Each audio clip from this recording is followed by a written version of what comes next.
Assalamualaikum warahmatullahi wabarakatuh. Bismillahirrahmanirrahim. Tabarakalladzi nazzala al-furqana ala 'abdihi liyakuna lil 'alamina nadhira. Allahumma shalli wa sallim wa barik ala sayyidina Maulana Muhammadin wa ala alihi wa sahbihi ajmain amma ba'du.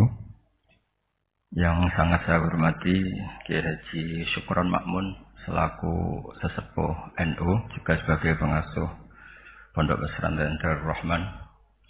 Yang saya hormati Rais Am NU Kiai Haji Miftahul Ahyar, Ketua Umum PBNU Kiai Haji Yahya Khalil Stakuf, Bapak Menteri Bappenas Bapak Haji Suharto Monarfa, dan beberapa habib semua yang rawenggang saya hormati. Ada Habib Hutal Atas, ada Habib Ali bin Abdurrahman Al-Habsyah, ada Habib Nabil, semuanya yang saya hormati, Sekjen NU dan semua jajarannya yang saya hormati, Katib dan semua yang saya hormati. Alhamdulillah tadi Kiai Haji Syukron Makmun yang juga teman bapak saya masih ingat beliau ketika rawuh di Rembang di rumah bapak saya. Saya mohon maaf gak bisa datang, memang mungkin sebaiknya tidak datang karena memang saya masih ngaji pasanan, ngaji kilatan, ngaji. Saya sering cerita ke orang-orang, kalau ada rapat ketahanan pangan itu yang rapat ya baik karena ngatur ketahanan pangan. Tapi yang nggak rapat nanam padi itu juga baik karena itu yang real mempertahankan pangan. Jadi kalau semuanya rapat, yang nanam padi siapa? Kalau yang semuanya nanam padi, yang koordinasi supaya dikirim kemana, diatur bagaimana, itu butuh rapat. Tapi real kebutuhan padi itu butuh penanam. Ini yang saya kagum dari pengurus PBNU. Jadi ada beberapa kiai itu yang nggak pati rapat di kantor seperti saya. Tapi saya ini selalu mengajarkan kitab risalahnya Basim Asyari tentang ahli sunnah wal jamaah. Sehingga anggap saja saya ini nanam padi tapi tidak ikut rapat ketahanan pangan.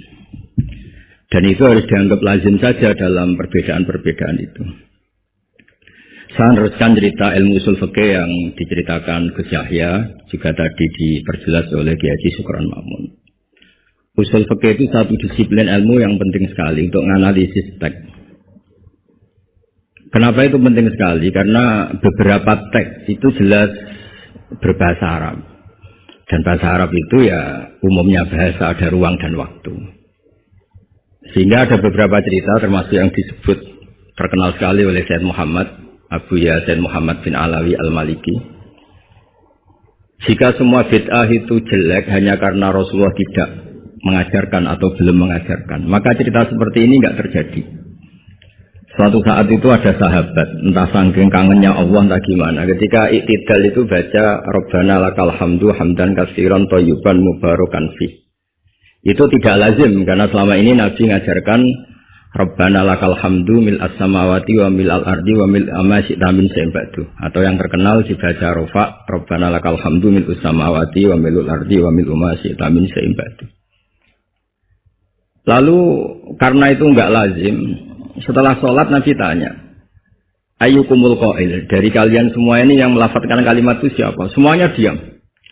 Karena takut disalahkan Rasulullah sallallahu alaihi wasallam.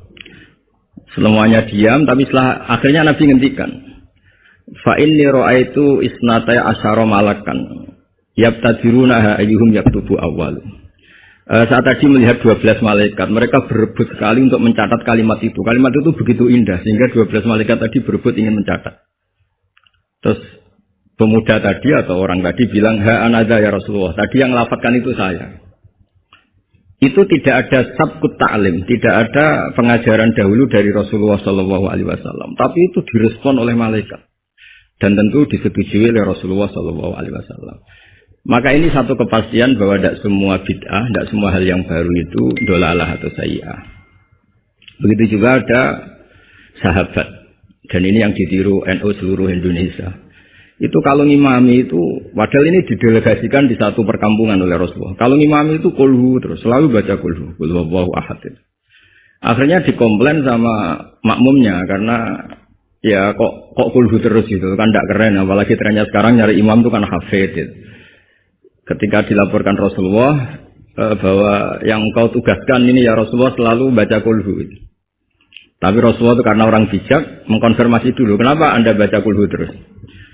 Kata orang tadi, li'annaha sifatur rahman. Artinya ayat-ayat dalam kulhu itu sifat Allah. Maka saya suka. Di situ tidak ada hadun nafsi, tidak ada ayat yang menguntungkan kita. Semuanya tentang Allah. Biasanya kita sebagai Muslim kebanyakan kan selalu memanfaatkan sifat Allah. Gitu. Jadi enggak rela lah kalau Allah nganggur itu. Misalnya kita bilang innallaha ala kulli syai'in qadir ya. Kalau engkau qadir ya jadikan saya bupati, wakil presiden atau gubernur gitu. Kalau Allah mujib ya kabulkan saya ingin jadi orang kaya kan Allah itu enggak boleh lah. Sifatnya nganggur itu enggak boleh. Mesti perasaan manusia itu gitu. Nah, di kulhu itu tidak ada itu semua, hanya nerangkan sifat Allah Ta'ala yang nafsaniyah, yang tentang Allah. Apa jawabannya Nabi? Kata Nabi, barusan malaikat Jibril datang ke saya memberitahu bahwa Allah mencintai kamu karena kamu mencintai surat Ikhlas, surat Kulhu. Itu artinya apa? Juga tidak ada sabkut taklim. Bahkan terkonfirmasi dulu. Nabi mengiyakan setelah tanya. Nyatanya itu dibenarkan. Jadi ada sekian bukti bahwa ubudiyah atau ibadah atau perilaku sosial yang tidak ada sabkut taklim, tapi kemudian Nabi membenarkan. Cerita ketiga, saya ini keluar dari yang saya bayangkan itu kan ya cerita-cerita nuzulul Quran, tapi sebagai adaban sama Kiai Haji Syukron Makmun yang cerita usul fikih saya teruskan. Memang tadi Gus Yahya juga cerita sanad. Saya ngaji di Kiai Haji Maimun Zubair dan bapak saya seorang hafidz juga ajar. Kiai Maimun itu putra Mbah Zubair. Mbah Zubair itu dulu pakar usul fikih. Beliau dulu ngaji sama Mbah Fakih Mas Kumambang, dulu wakil Rais Akbar. Kiai Fakih Mas Kumambang ini angkatannya Mbah Hasyim ketika ngaji di Sayyid Abi Bakar Sato. Ngaji Syekh Mahfud dulu, Syekh Mahfud Termas. Syekh Mahfud Termas ini ngaji sama Sayyid Abi Bakar Sato. Sayyid Abi Bakar Sato ngaji sama Sayyid Zaini Tahlan sampai Syekh Utsman Ad-Dimyati sampai musalsal ila Rasulillah sallallahu alaihi wasallam. Sehingga ketika Pak Syukron Makmun cerita usul fikih, saya terus menjadi ingat ketika ngaji Jamul Jawame, ngaji Lubul Usul, beberapa kitab yang menjadi keharusan untuk meneliti teks-teks Quran hadis. Cerita ketiga, dan ini terakhir karena selain materi saya juga nggak yang saya bayangkan ya, memang saya tidak bisa datang ke sana. Ketika Rasulullah SAW cerita, saya melihat surga, kemudian dengar derap sandal itu. Sandal klompen itu. Terus Nabi tanya, ini sandal siapa kok sudah di surga, suara siapa? Dijawab itu suara Bilal. Walhasil terus Bilal ditanya, kenapa engkau begitu cepat masuk surga? Apa resep kamu? Saya tidak pernah wudhu kecuali setelah itu saya sholat. Akhirnya jadilah syariat sunat rokatail wudhu. Ada sholat sunat disebut sunat rokatail wudhu. Dan lagi-lagi dibenarkan oleh Rasulullah SAW. Sehingga cerita-cerita seperti ini mengilhami semua kreasi-kreasi ibadah yang tidak mahdhah dan tidak merubah pakem dari kaidah yang disebut Rasulullah SAW. Maka itu disebut bid'ah hasanah. Dari segi baru bisa disebut baru, tapi dari segi sesuai al-qawaid al-muqarrarah tetap disebut itu hasanah. Sehingga Islam ini ittasa'afaku, Islam ini cakrawalanya luas sekali. Sebab itu ketika Rasulullah SAW intaqala ila rafiqil a'la, ya, bahasa halusnya wafat itu intaqala ila rafiqil a'la. Ada khilafah yang dipilih konsensus, yaitu Abu Bakar As-Siddiq. Ada khilafah yang ditunjuk, yaitu Umar bin Khattab. Ada khilafah yang ditentukan ahli syura, yaitu Utsman bin Affan. Ada khilafah yang dipilih lagi oleh syura, yaitu Sayyidina Ali karramallahu wajhah. Dan semuanya itu juga akhirnya ijtihad. Dan ijtihad itu sangat luas di ranah usul fikih. Saya beri contoh misalnya dulu sahabat begitu mencintai Madinah. Karena itu Madinah itu Rasulullah SAW. Muhajiru Rasulullah, tempat hijrahnya Rasulullah. Tapi Sayyidina Ali itu akhirnya pindah di Irak, di Kufah. Karena beliau ingin nasrul ilm.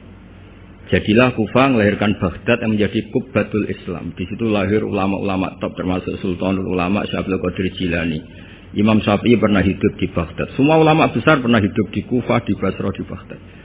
Sehingga di Kufah zaman itu jadi markazul ilm. Di Basra juga sama jadi markazul ilm. Lahirlah Hasan Basri, lahirlah ulama-ulama top. Karena barokahnya nasrul ilmi yang digerakkan Sayyidina Ali karramallahu wajhah. Tapi banyak juga orang yang nggak ingin Madinah itu kosong. Lahirlah Imam Malik yang nggak pernah meninggalkan Madinah. Nah, sisi pandang yang berbeda ini ya karena barokahnya usul fikih, ada illatul hukmi, ada alasan kenapa hukum ini terbentuk. Sehingga barokahnya pemikiran-pemikiran itu kita tidak pernah kering, tidak pernah punya pakar-pakar usul fikih yang saya tahu, misalnya Mbak Zubair punya murid Kiai Haji Sal Mahfud yang ngarang kitab Thariqatul Fusul. Itu juga berkat beliau ngaji sama Mbak Zubair, zaman itu ngaji Jamul Jame, ngaji Lubul Usul. Akhirnya setelah Mbak Zubair mewakili Mbak Fakih Mas Kumambang, mewakili Mbak Mahfud Termas, kemudian mewakili Sayyid Abi Bakar Sato, juga mewakili dari abahnya namanya Mahfud bin Abdullah bin Abdul Manan. Ki Abdul Manan ini yang orang pertama Indonesia yang di Al-Azhar di Mesir, sehingga di kedutaan Mesir orang Jawa pertama alim alama yang di sana namanya Syekh Abdul Manan. Itu ngaji sama Shahibul Ithaf yang punya Syarah Ihya, namanya Ithafus Sadatil Muttaqin, Ithafus Sadat Al-Muttaqin. Itu kitab yang luar biasa karena Ihya dikarang 600 tahun yang lalu itu tidak ada yang berani mensarai. Dikarang oleh Hujjatul Islam, kitab legenda. Itu yang menyarai pertama adalah Said Murtado Az-Zabidi, gurunya Kiai Abdul Manan. Kiai Abdul Manan itu mbahnya Syekh Mahfud. Jadi Kiai Abdul Manan punya putra Kiai Abdullah, punya putra Kiai Mahfud. Kiai Mahfud ini punya putra namanya Muhammad. Gus Muhammad ini yang mulai hidup lagi di Indonesia, di Betengan Demak. Lalu Syekh Ithaf ini, Sayyid Zabidi ini menganalisis ilmu itu luar biasa. Ini yang al-ilmu bidiroyah. Di luar riwayat ada al-ilmu bidiroyah. Kita tahu tadi dawuh Pak Sukron, kita madaih, kita maulid, dan maulid itu luar biasa. Di situ ada sejarah Rasulullah, ada sholawatan, ada semuanya. Dan ketika kita pakai ilmu diroyah, kualitas sholawat ini luar biasa, bukan sekedar biasa, luar biasa. Hadhihi kalimatul mahabbah, ini kalimat mahabbah yang menjadikan kita tidak akan kecelakaan kayak yang dialami umat Isa alaihissalam. Yaitu Rasulullah SAW ini jadi nabi setelah Nabi Isa alaihissalam. Di mana orang yang senang sekali sampai memposisikan di atas kapasitas sebenarnya, sampai menuhankan. Yang benci juga benci sekali sampai menuduh yang macam-macam. Akhirnya apa? Umatnya Nabi ini dikelola oleh kalimat sholawat. Yaitu umatnya Nabi itu begitu mencintai Nabinya, sangat-sangat mencintai, tapi tidak pernah sampai menuhankan. Itu apa? Yaitu kalimat sholawat, kata Sayyid Zabidi. Allahumma sholli ala habibika abdika rasulika Muhammad. Kita minta Allah sebagai pemberi. Rasulullah apapun hebatnya, beliau adalah seorang hamba kekasihnya sebagai penerima. Maka kata Sayyid Zabidi, wa Muhammadun Rasulullah wa injalla qadru muhtajun ila rahmatihi subhanahu wa ta'ala. Apapun hebatnya Rasulullah sallallahu alaihi wasallam, beliau tetap seorang hamba yang butuh rahmatnya Allah Ta'ala. Sehingga hadil kalimah ini kalimah yang memantapkan umat Islam tetap memposisikan la ilaha illallah sebagai Tuhan, Muhammad Rasulullah sebagai yang paling dikasih Tuhan, yaitu dikasih Allah Subhanahu wa taala. Sehingga kalimat sholawat ini berkat analisis diroyahnya Sayyid Zabidi menjadi kalimah yang luar biasa. Bukan sekedar kalimah mahabbah, bukan sekedar kalimah yang menjadikan kita berhak dapat syafaatnya, juga kalimat yang memantapkan tauhidnya umat Islam, yaitu la ilaha illallah Muhammadur Rasulullah, yaitu Allah sebagai al-mu'ti, sebagai pemberi, Nabi sebagai penerima.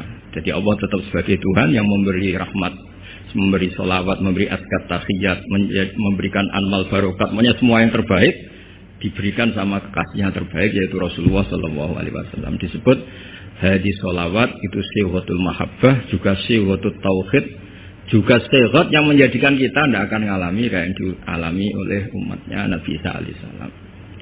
Jadi sanad-sanad ini penting. Ya seperti Gus Yahya ini saya tahu beliau putra Kiai Khalil, juga teman bapak saya, cucu dari Kiai Bisri. Kiai Bisri itu menantu Kiai Khalil Harun yang dulu gurunya Kiai Makhrus Lirboyo. Mbak Khalil Harun ini dulu ngaji sama kakaknya namanya Mbak Umar Harun. Terus, sama-sama di Mekah menangi namanya Sayyid Umar Sato, kakaknya Sayyid Abi Bakar Sato Sohibul I'anah. Ya kemudian sanad berlanjut ke Sayyid Zaini Dahlan sampai ila Rasulullah Sallallahu Alaihi Wasallam. Jadi saya senang sekali tadi ketua PBNU kok ngaji lagi, senang saya dalil-dalil inna hadal ilma dinun fangduru aman tak khuduna dinakum, senang sekali. Ya saya hafal lah, wong ya saya ini kan kata orang banyak pantas-pantas saya hafal karena saya ini kiai tukang ngaji gitu. Jadi ya pantasnya hafal. Yang jarang ngaji aja hafal, masa yang sering ngaji udah hafal. Jadi pantas-pantasnya itu hafal. Tapi memang harus hafal ya, semua tokoh-tokoh itu harus hafal bahwa inna hadzal ilma dinun fangduru amman ta'khuduna dinakum. Ilmu itu agama, kamu lihat kamu ngambil dari mana. Dulu Imam Bukhari itu kalau mau ngajar, mau ngaji atau mau ngambil ilmu atau mau apa saja. Karena ngajar juga harus memberikan pada yang kompeten, mengambil ilmu juga harus ngambil dari yang kompeten. Itu dulu cerita semestinya itu khimar, tapi di Jawa diganti ayam, tidak tahu saya. Pergantian itu karena orang Jawa lebih gampang. Diganti ayam cerita di Jawa, sebenarnya itu khimar. Khimar dipanggil sama Syekh. Ya entah pakai rumput apa, terus datang khimar itu. Setelah datang dipegang, terus kata Imam Bukhari, ini bohong pada khimar, ini enggak berhak jadi guru saya, ini bohong sama hewan. Berarti enggak sikoh. Terus orang Jawa mencontohkan ayam. Ayam dikurkuri, dirayu pakai jagung, terus datang dipegang. Itu sudah menggugurkan kredibilitas seorang rawi, karena bohong sama hewan. Apalagi bohong sama manusia, apalagi bohong sama seluruh rakyat Indonesia, itu nggak akan jadi gurunya Imam Bukhari. Ya tapi alhamdulillah kita akan tidak ingin jadi gurunya Imam Bukhari, jadi ya sudah tidak perlu sikoh yang dengan standar seperti itu. Tapi apapun itu saya terima kasih terutama pada guru kita bersama Kiai Syukron Makmun yang cerita panjang lebar NU mulai lahirnya dan seterusnya, sama Gus Yahya semuanya lah, sama beberapa menteri semuanya. Terima kasih. Mohon maaf. Assalamualaikum warahmatullahi wabarakatuh.